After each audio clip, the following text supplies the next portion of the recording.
जय श्री कृष्ण, जय द्वारकाधीश। बधाईने केम छो? मजामां ने? तो मारी चेनलमां फरीथी तमारा बधाईनुं स्वागत छे। अने आजे जो नवी रेसिपी लईने आवी छुं तमारी साथे शेर करवा। तो आपणे छे ने बीटना लाडू बनाववाना छे। बीट बधाईने एमनेम नथी भावतुं, नाना बाळको तो साव नथी ज खाता अने लोहीनी कमी होय तो बीट आपणे सारुं कहेवाय। तो आवी रीते लाडवा बनावीने आपणे खवरावीने छोकराओने तो ये सरस मजानुं एने भावे छे अने वारंवार मागशे एवा हूँ आज लाडवा बनाववानी छूं अलग ज रीते। तो हालो आपणे लाडवा बनाववानी शरूआत करी।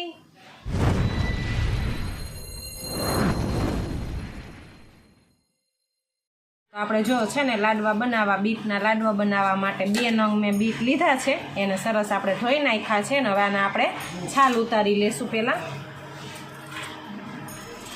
तो जो छाल है ने आनी साव आसानीथी उखड़ी जाए छे।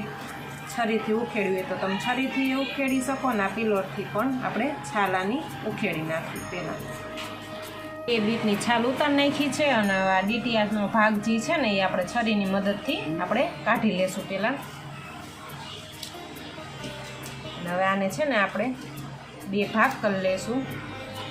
आ मैं खमणी लई लीधी छे, तमारी पासे नाना ओलनी मोटा ओलनी गमे एवी होय खमणी आले।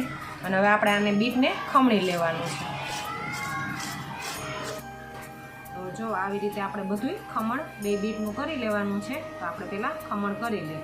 तो आपणे जो सरस मजानुं 2 बीटनुं खमण करी लीधुं छे अने हवे आपणे आने शेकवानुं छे।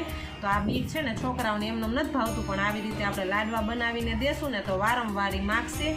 अने आ बीट आपणे शरीर में है लोहीनी कमी होय ने तो दूर करे छे, आमथी झट लोही बने छे। तो आ रीते आपणे एकवार लाडोड़ी बनावशुं ने तो छोकराओ अने मोटा अने बधाय खाई सके। तो हालो हवे आपणे लाडवा बनाववानी तैयारी करी। तो आपणे कढ़ाई लई लीधी छे। कढ़ाई में छे ने 2 चमची घी नाख्युं छे। आमां जाजू घी नथी नाखवानुं, थोड़ुंक ज नाखवानुं छे। तो हवे आ घी आपणे गरम थई गयुं छे तो एमां छे ने आपणे बीट जे खमण्युं हतुं ने ए बधुंय आपणे एड करी देशुं।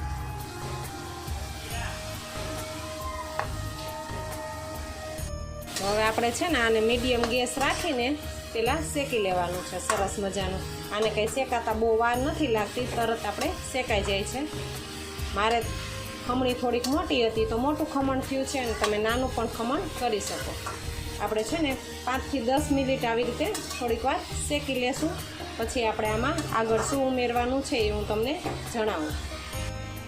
आपणो बीट जो सरस मजानुं शेकाई गयुं छे। पहेला छे ने गुलाबी कलरनुं हतुं ने हवे मरून जेवुं बीट थई गयुं छे। बीटनो कलर चेन्ज थाय ने त्यां लगीने आपणे शेकवानुं छे। बीट सरस शेकाई गयुं छे। तो हवे आमां आपणे छे ने दूध एड करवानुं छे। आपणुं आ खमण 2 वाटका हतुं तो 1 वाटको आपणे दूध नाखवानुं छे। ठंडु दूध लीधुं छे मैं अने हवे आने आपणे सरस रीते बाफवानुं छे। तो आ ज्यां लगीने दूध बधुं शोषाई न जाय ने आमां आपणा खमणमां त्यां लगीने आपणे आने बाफवानुं छे। आने छे ने आपणे आवी रीते हलावता जाशुं ने दूध बधुं ज्यां लगीने शोषाय नहीं ने त्यां लगीने आपणे आने कूक करवानुं छे। तो तमे जोई शको छो के आपणे जेटલું दूध एड कर्युं हतुं ने जो बधुं खमणमां छे ने आमां अंदर वही गयुं छे, कांई नथी बारे दूध देखातुं। अने हवे आपणे आमां खांड उमेरवानी छे। तो खांड छे ने पहेला आपणे आ खमण बाफेલું छे ने चाखी जोवानुं केवुं गळ्युं मोरुं छे ए प्रमाणे आपणे स्वाद अनुसार खांड आमां नाखवानी छे, कारण के बीट गळ्युं ज होय એટલે પેલા એ તમે બાફેલું ખમણ હોય ને એને ચાખી લેવાનું છે। અને આ કાજુ બદામના મેં ટુકડા કર્યા છે એ પણ આમાં ઉમેરવાના। અને આ મિલ્ક પાવડર છે જે 10 રૂપિયાના પેકેટમાં આવે છે ને એ મેં 1 પેકેટ આપણે ઉમેર્યું છે, બહુ જાજો નહીં। એટલે આ છે ને ઉમેરવાથી આપણે માવો નથી ઉમેર્યો ને એટલે આપણે મિલ્ક પાવડર ઉમેર્યો છે। અને આ ટોપરાનું ખમણ છે 50 ગ્રામ ખમણ છે એ પણ આમે આપણે ઉમેરી દઈશું। અને સ્વાદ માટે આપણે એલચીનો ભૂકો લીધો છે એ આમાં ઉમેરી દઈશું। હવે આને આપણે બધું મિક્સ કરી લઈ એટલે આપણે આમાં ખાંડ નાખી છે ને એટલે થોડુંક પાણી થશે એટલે આપણે આને થોડીક વાર બધું પકવી લઈએ। આમાંથી તમારી પાસે વસ્તુ કાંઈ પણ ન હોય તો એ તમે ન નાખો તો હાલે, ડ્રાયફ્રૂટ ન નાખવા હોય તો એ પણ હાલે। પણ ટોપરાનું ખમણ તમે જરૂરથી નાખજો એટલે આમાં છે ને બીટના લાડવામાં સરસ સ્વાદ આવે છે। કે આપણે બીટના લાડવા ન ખાતા હોય ને એવું જ લાગે। ટોપરાનું ખમણ હોય ને તો બહુ મસ્ત સ્વાદ આવે છે। તો તમે ટોપરાનું ખમણ જરૂરથી એડ કરજો। અને હવે આપણે આને ધીમા તાપે સરસ મજાનું શેકી લઈએ। આપણે જો સરસ મજાનું આપણું છે ને લાડવા બનાવવાનું મિશ્રણ તૈયાર થઈ ગયું છે કે બહાર આપણે ઘી દેખાવા માંડે, સાઈડમાંથી ઘી છૂટું પડવા માંડે ને ત્યાં લગીને આપણે મિક્સ કરવાનું હતું। તો સરસ મજાનું આપણું મિશ્રણ લાડવા બનાવવા માટે તૈયાર થઈ ગયું છે। હવે આપણે ગેસ બંધ કરી દઈશું અને નીચે લઈ લેશું અને એને ઠંડુ થવા રાખી દઈશું થોડીક વાર. તો આપણે લાડવા બનાવવા માટે જે મિશ્રણ આપણે તૈયાર કર્યું હતું ને એ ઠંડુ કરવા રાખ્યું હતું. તો જો સરસ મજાનું ઠંડુ થઈ ગયું છે અને હવે આપણે આમાંથી નાની નાની લાડુડી બનાવવાની છે. બહુ મોટી હું નથી કરતી, નાની એવી જ કરું છું. જેને જેવી રાખવી હોય એવી રાખી. જો આવા આસાનીથી સરસ વળી જાય છે. અને આ મહેમાન આવ્યા હોય ને તો આપણે બહારથી મીઠાઈ ન લઈ આવી હોય ને તો હાલે. અને આવી રીતે સરસ મજાની આ મીઠાઈ આપણે મહેમાનને પણ ખવડાવી શકીએ. પ્રોટીનથી વિટામિનથી ભરપૂર. અને હવે જો આ લાડવો સરસ મજાનો વળી ગયો છે તો એ મેં આ ટોપરાનું ખમણ લીધું છે એને આપણે આમાં સરસ રીતે માથે કોટ કરી લઈશું ટોપરાના ખમણનું.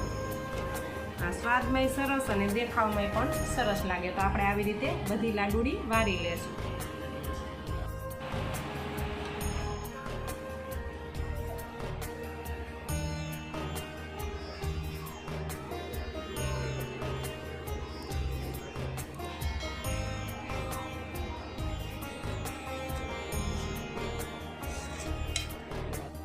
આપણે છે ને આવી રીતે ટોપરાનું ખમણ ઉપરથી લગાડી દઈએ ને એટલે લાડવાનો દેખાવ પણ સરસ આવે છે અને સ્વાદ પણ સરસ આવે છે. તો તમે જોઈ શકો આપણા લાડવા કેવા સરસ લાગે છે. તો તે આપણે ટોપરાનું ખમણ ઉપરથી લગાવી દેવાનું.